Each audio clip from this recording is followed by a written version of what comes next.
Hello, my name is Tori Tavares Scott, and I'm your host, and this is Ask the Expert. Today we're going to be talking to an expert in real estate, Miss Audrelyn Grace, who currently works for Keller Williams, and then we also have an electrician / handyman. So therefore, we can get talk about things about the home buying process, and then once you buy the home, we can ask him some questions about fixing up the home. So before we get started, I want to do like a little icebreaker. Okay. And it's called Random and Rapid.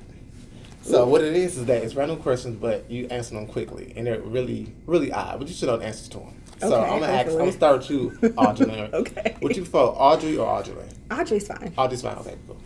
So, you ready? Which female celebrity do you wish was your sister?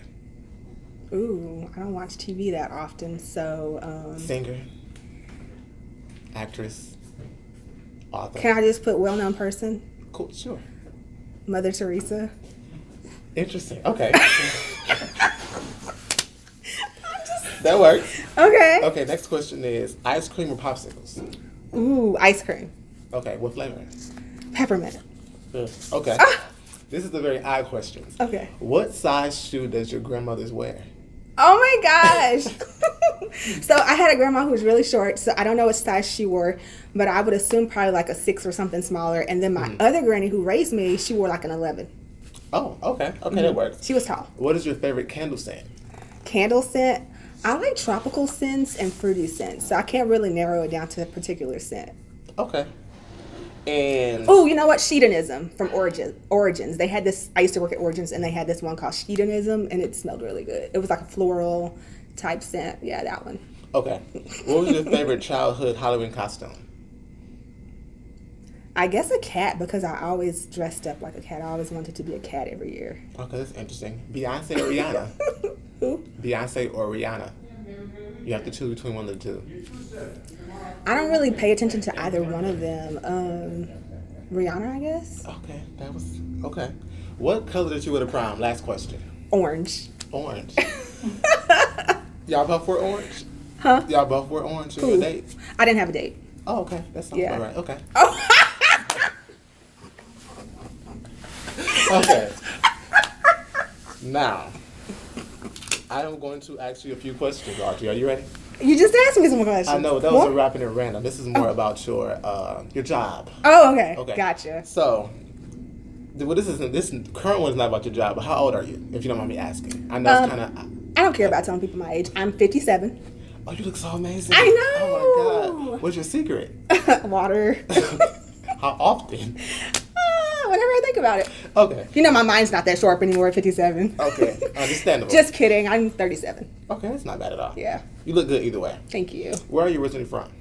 Well, I was born in Germany because my mom was in the military, and I was pretty much raised in Fort Worth. Okay. How old were you when you came to the United States? I was a baby, so Okay, I didn't get to experience any of that culture over there. Okay, so you can't run for president because you're not a U.S. citizen originally. That is correct. Okay. So, we know that you work for Keller Williams, in the city you work in as well. Frisco. But I also service the surrounding areas. I work in Fort Worth a lot because that's where I got my license at and started out working. But I service anything pretty much in the DFW area. I've been out in DeSoto a lot lately, Mesquite, Aubrey, and anywhere within the DFW metroplex. Okay, so how long have you been in real estate? 9 years. And what made you get into real estate? Well, I decided to get into real estate because I've always wanted to do that. And then my granny would always tell us all these scary things about everything we wanted to do growing up. So it kind of scared me away from that. But then my granny, she had passed away and everything. And then years later, I was working with MHMR clients in a group home. And so we would watch HGTV. And from there, I got inspired. And I was like, you know what? I want to go and get my real estate license. So I got my real estate license. So, are you full-time or part-time? I'm full-time. Okay, because I asked because most people don't like part-time, real estate agents because they want somebody who actually has all the time for them, and if you have another job, that kind of takes away from real estate. That's true. So you're full-time and you work for Keller Williams, and what do you think makes Keller Williams so legendary? Because I know Keller Williams is one of the big or the top, real estate agencies in the country. So what makes you think they're so legendary? Well, Keller Williams has been around since 1983, so it's just as old as I am, or young. Gary Keller and another guy founded Keller Williams. It was just them working together, and then they expanded and now we've got, locations globally, and the technology is like nobody else's technology. They stay above the curve. And we have like a huge networking system, so it's really good for brand new agents, but it's especially good for agents that are seasoned as well. Okay. And so do you work in commercial, residential, and industrial? Or you just have a specific thing you work I have people that I work with that help me with commercial work. However, my focus is residential. Okay. Do you work with a team or is it just you? Well, I have a team of really great people that I work alongside. I'm not personally on a team, but I have like my team people as far as like lenders go, title companies, and different resources that make it happen or whatever, transaction coordinators and things like that make the transition go so smoothly. This might be an odd question, but are you a good communicator? Because that, is important when it comes to keeping in contact and whatnot with your clients. Absolutely. I find myself to be a very good communicator. I usually respond to my text messages right away, emails, phone calls. I've had experiences here lately even where I've tried to reach agents just to ask them basic questions about properties that we're under contract for.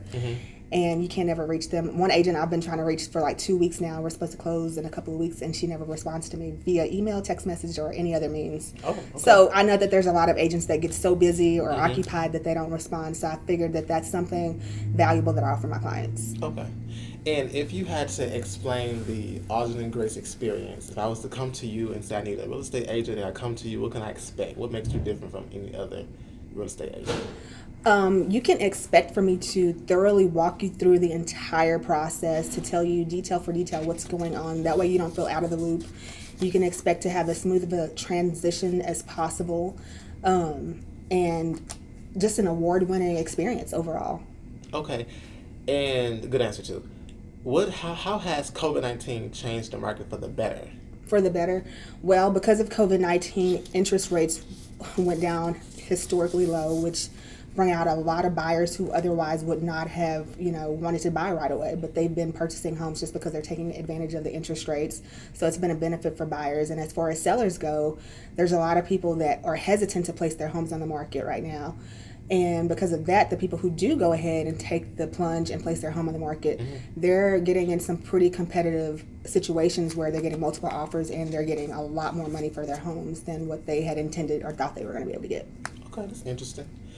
What is the biggest myth about the home buying process that people believe? One of the biggest myths is that they can't afford to purchase a home. Okay. And so how do you, how does the home buying process work? I know it's appraisal and inspection and all the initial offer. What steps do people take to buy a home?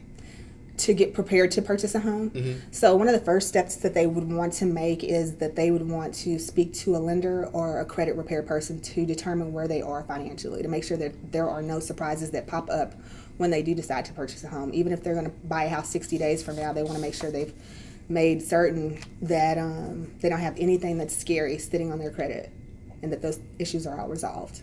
Okay, from your experience, do you need great or perfect credit to buy a house?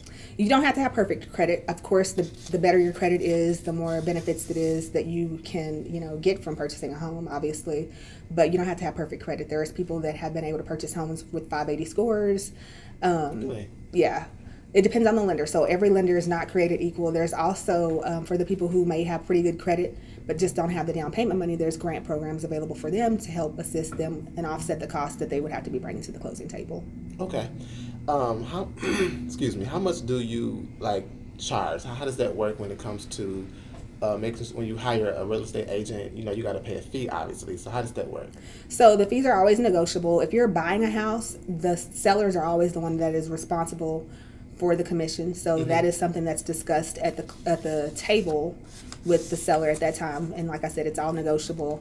But if you're a buyer, that's something that's already taken care of, so you don't usually have to worry about that. There are some agents that charge an extra fee. I don't charge an extra fee, but if they're buying a new construction, also they don't have to worry about paying the commission to the agent because that's something that's in the marketing budget of the builder. Okay. So a lot of people always ask, what are closing costs? We don't know what it is, so I know what it is, but what is closing costs? So closing costs are going to be anything that is basically going to be like your title policy to ensure that you have a good, clean title on the property, That's going to be your taxes, your prorated taxes for the rest of the year. It's going to be any HOA fees, anything associated, like the home insurance. That's all going to be rolled into your closing cost. Yeah. So I want to test you here, and I'm going to throw out a few numbers and see if you can, because I know you've been doing this for a while now, almost a decade, correct? Yeah. And see if you can give me an estimate of what the closing costs would cost for a particular property. Okay. You think you good? You ready? I don't think I'll be good at it, and that's something I always tell my clients. And any realtor that's worth their salt, they'll tell their client anything having to do with the numbers. Make certain you talk to the lender first, because they're the person that's over all the numbers, and we don't want to ever misquote them a number and be wrong, because everyone's credit is a little bit different. So their interest rate is going to determine what their payment's going to be like. But generally speaking, no matter what the price point of the house is, it's about 3.5% down for an FHA loan for a house, and then it's 3% for some conventionals. Actually, we have a 3% conventional loan right now, and then there's also like other conventional loans that are 5%, 20%, depending on if it's an investment or a residential property that you plan on living in. So is it different, the interest rate, the first? But the interest rate is going to basically be determined by your credit score. So Okay. if you have a really good credit score, you're going to get the best interest rate. Okay, so we're going to, since this is a very loaded question with some, and it's like per person, we're going to skip that question. Okay. When it comes to the closing costs. So what kind of health and safety precautions do you take now that when you show homes and different things like that, now that we're in this pandemic? Well, we definitely want to be really safe with our clients, because you never know when some of them may have something that could compromise their immune systems or whatever. So if we have to, we'll wear gloves. We make sure we leave, like I had a client, a seller, she had some type of compromises within her body, so we wanted to make sure that we left booties, like little footies that you put on your feet, at the front door for guests and the agent that was showing the property to place on their feet, along with gloves, hand sanitizer, and different things like that. The great thing about COVID right now, though, is again that with houses going so quickly, we're eliminating a lot of the showings, and we're also doing a lot of virtual tours to where we don't have as much foot traffic going into the houses, so that way you're minimizing your exposure to the virus. Okay. And how can we get in contact with you? You can reach me by email at audrylyngrace@gmail.com, or by cell phone through text message, or calling me at 682-551-4343. Okay, perfect. Well, it's time to thank you. It's time to go on to Mr. Corey Fitz. And we have a quick rapid and random, which is what we did with Audrey is pretty simple. Have you ever danced in the rain? Dance in the rain, absolutely. How old were you? Was it recent? Today? It wasn't today, it's been recent though. Okay. What is your favorite sit-down restaurant? Del Frisco W. Okay. I never heard of that. And where's it located? In the Uptown area. Okay. McKinney Street. Have you ever tipped a cow? Tipped a cow. Pushed a cow over? I can say I have not. But you're from Oklahoma. I am an Okie, raised in Texas, but I have not tipped a cow yet. Okay, good. So I'm sure they appreciate that. Okay. Do you think children should be sheltered from unhappiness? Sheltered from unhappiness. Will it hurt them or harm them? I pretty think that unhappiness will harm a child. Because when you're a child, that's when the majority of yourself and the whole who you are is being developed. Okay, that makes sense. Pizza or hamburgers, if you have to pick one? Pizza. Pizza. What kind? What Meat toppings? lovers. Okay. What pizza place? Like Pizza Hut, Domino's? Probably not a commercial place. Probably one of them home mom and pop stores. Probably. Okay, they get to have the best pizzas. Yeah. How many countries have you been to? Countries? 2. Okay, what 2? U.S. U.S. and I think Mexico. Mexico. Okay. Yes. And can you say something in Spanish since you said Mexico? Lo siento para todos. Okay, which means? I'm sorry for everything. Do you use that one a lot? That's a good one to know. Okay, I'm going to ask you a similar question I asked Audrey, which is how old are you and where are you from? Where were you born? I'm from Oklahoma City, but been raised here in Texas. I'm 39, getting close to the big 40 Okay, and when is that happening? Close? Like next year? in about 2 weeks. Okay, cool, okay. You have any birthday plans? No birthday plans right now. Work. Work, okay, make money, okay. So we have talked earlier about you being an electrician. How long have you been in that field? Currently, I've been in the field since 2012. Okay, that's pretty good. Okay, where did you do your apprenticeship? I went to IEC, Dallas, which is Independent Electrical Contractors. Mm-hmm. It's a college based with Northlake. It's Okay. a 4-year apprenticeship program. Okay. And during that time, you're at work with a company and you're going to school at the same time. So I did my 4 years at Cummins Electric along with going to IEC Dallas. Okay, perfect. So they combined the both. So you got like on-site experience. Yeah, the IEC is you're pretty much learning the book side, the codes, Mm-hmm. the safety side, and then you go get your hands on with the company that you work for. Okay, perfect. Do you have any specialties? Like, I don't know what that would be within electricity, but As far as probably residential repair and remodeling. Okay. That's pretty much what I see on an everyday basis. what do you think makes a good electrician or you a good electrician? I would say so myself that I'm a good electrician. What makes a good electrician is someone who doesn't cut corners. Okay. You want to make sure you got someone who puts safety first to make sure in the long run, whatever work he does, it stands up. Okay, so good answer. So what made you want to become an electrician out of all the things you could have been getting? Like the commercial when you see where it says you're stuck at a dead end job and you need something better. My pocketbook wanted something better. I wanted more of a career instead of just a job. Okay. So I was looking through the trades and it seemed like electrical what was calling me. And I think the main reason was because back in high school I took a vocational class, building trades, which it was centered on electrical. Okay. So at the moment I was like, hey, let me give this a try. Okay, that works. What kind of projects do you like the most? Like commercial, residential, things of that nature? Even though I started off in the commercial side, I've been predominantly on my own in the residential side. I would by far say it's a whole lot easier and more satisfying in the residential because you get to see the turn of work and you get to see the end results a lot faster. In the commercial side, you might do a project for 2 to 3 years before you see the end results. But in commercial, you can see the turnover within days and weeks. Okay, that works.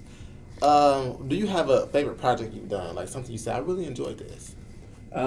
Before I went on my own, I was working with a company, and I was doing point layout for them. It's where you go in, you locate, and pretty much lay out where you design or place where everything's going to be. Mm-hmm. It was a building out here in the Plano area called Granite Park 5. Okay. And they had some light layout designs, and I helped lay it out. And after seeing our creation, we had a very, very small time frame to shoot about 2,800 points in a little small room about this size, and all of them had to be within like 3/16 of an inch apart for the design to come out right, and it came out right.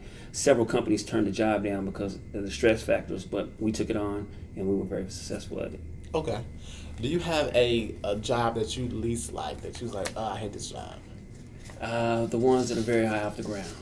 Okay, you have height issues. It all depends on what definition. Far as long as you have, I guess, a platform, you feel a lot safe. Mm-hmm. But I had an issue to where I was supervised over a floor over the Ascent project, and we're up on like the 23rd floor, 22nd floor, and there was a lighting on the side of the building that had to be changed. Of course, since I was a supervisor over that area, one of my guys did it wrong, and so I had to bravely strap up, put a harness on, hang off the side of a building, probably about half of my body upside down, about 20-something floors above the ground. Okay. So that was probably my least favorite thing to do. I understand that. How has COVID affected your business within electricity? It's actually have my phone kind of ringing off the hook. Okay. A lot of people at home away from work are doing actual working from home, so they're able to see all the things that they want done at the moment. So it actually gave me a boost to the amount of work that I have. Okay. And what measures do you also take when it comes to the COVID-19, like gloves and sanitizer? For the most part, I tend to keep my mask on when I'm around the customers pretty much all the time. I do keep a change of clothes if I'm going to one person's house and I'm going to the other. A lot of my jobs require me to get dirty, but a big percentage of my jobs are outside and I'm working alone. Okay. And I also heard that you have some handyman in you. Like, what other things do you do? I guess over the years I've added some more skills to my skill set to go along with the electrical side. So I've done painting, flooring projects. I've done rebuilding walls, knocking walls down. Fencing is a big thing that I do. Small, like changing out faucets, sinks, cabinets, things like that. Okay, so you're available for pretty much anything within the house, within reason. Yes, sir. But your average thing that handyman does, anything that doesn't require you having a license as far as like HVAC and things like that. Right. Just pure handyman stuff. Those are the things I can do. Okay, so how can, if we want to hire you, how can we get in contact with you? Like Facebook, phone number? By email or by phone number. You can reach me at CoreyHandymanFits@gmail.com or at my cell 469-571-0966. Okay. Well, that is pretty much all the questions I have. You guys were amazing and informative. Thank This you. is Ask an Expert. I'm your host, Tori Tavares Scott, and we'll see you on the next episode. Thank you guys for coming. Thanks Bye. for having me.